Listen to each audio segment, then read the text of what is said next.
আপনি জানেন যে ভারতবর্ষ জুড়ে এই মুহূর্তে শত শত মিউচুয়াল ফান্ড কোম্পানি এসে গেছে, আর মানুষ তাতে চোখ বন্ধ করে কোটি কোটি টাকা ইনভেস্ট করছে। আপনি কি জানেন কাদের উপর নির্ভর করে এই মিউচুয়াল ফান্ডগুলো চলে? আপনি জানলে অবাক হবেন, শুধুমাত্র এই মিউচুয়াল ফান্ডের ম্যানেজারের উপর ভিত্তি করে এই কোটি কোটি টাকার লেনদেন চলে। আর এই ম্যানেজার আসলে কোম্পানির কোন কোন দিকগুলো লক্ষ্য করে এত টাকা ইনভেস্ট করছে? আজকের প্রশ্ন হলো, একজন মিউচুয়াল ফান্ডের ম্যানেজার কোনো কোম্পানিতে টাকা ইনভেস্ট করার সময় ওই কোম্পানির সবচেয়ে গুরুত্বপূর্ণ কোন 10টি বিষয় ওনারা খেয়াল করেন? এই 10টি পয়েন্ট জানলে আপনিও একজন সঠিক এবং সফল ইনভেস্টর হতে পারবেন। চলুন আর দেরি না করে আমরা এই গুরুত্বপূর্ণ পয়েন্টগুলো নিয়ে আলোচনা করব। 1 নম্বর, কোম্পানির মুনাফা।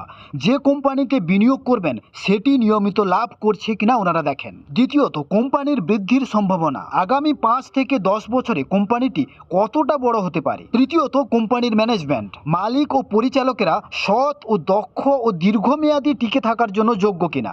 4 নম্বর, শেয়ার ও স্টকের দাম। শেয়ারের দাম আসলেই যুক্তিসঙ্গত কি, নাকি অতিরিক্ত দামে বিক্রি হচ্ছে। 5 নম্বরে যা দেখেন, ঋণের পরিমাণ। কোম্পানির ঋণ কম থাকলে ঝুঁকিও কম থাকে, তাই ম্যানেজমেন্টরা এটা খেয়াল করে দেখেন। 6 নম্বরে যা হলো ইন্ডাস্ট্রি ও সেক্টর ট্রেড। এই কোম্পানি কোন সেক্টরে বিলং করে, আইটি, ব্যাংকিং, নাকি ফার্মার, নাকি ইনফ্রাস্ট্রাকচার, নাকি এফএমসিজি। আগামী দিনে কোন সেক্টর ভালো পারফর্ম করবে ওরা তা রিসার্চ করতে পারে। 7 নম্বরে অর্থনীতির অবস্থা। দেশের জিডিপি, মুদ্রাস্ফীতি, সুদের হার, সরকারি নীতি সবকিছুই ইনভেস্টমেন্টের উপরে প্রভাব ফেলে। 8 নম্বরে যা হলো কোম্পানির ক্যাশ ফ্লো। কোম্পানির হাতে পর্যাপ্ত পরিমাণে নগদ টাকা জোগাড় আছে কিনা। 9 নম্বরে কর্পোরেট ও গভর্নমেন্ট। কোম্পানিটি আইন মেনে চলছে কিনা, হিসাবপত্র পরিষ্কার কিনা।